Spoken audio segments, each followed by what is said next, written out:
निर्धन होना कोई पाप नहीं है। निर्धन होना, गरीब होना कोई पाप नहीं है, लेकिन गरीब होकर के मेहनत नहीं करना सबसे बड़ा जुर्म है, सबसे बड़ा पाप।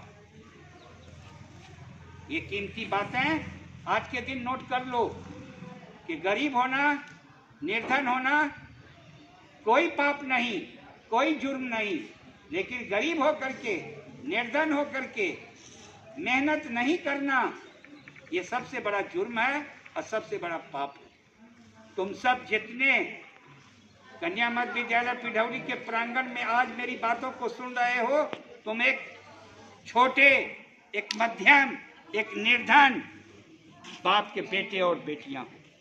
तुम आज के दिन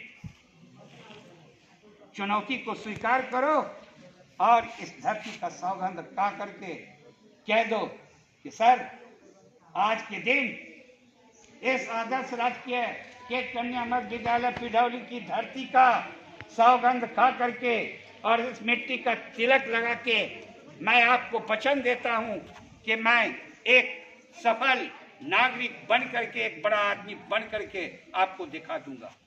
मैं मर भी जाऊंगा तो मेरी रूह, मेरी आत्मा तुम्हारे बढ़ते कदम के साथ होगा और तुम्हारे लिए हमेशा हर क्षण दुआएं देगा। तो दोस्तों, बहुत बहुत धन्यवाद। मेरी बात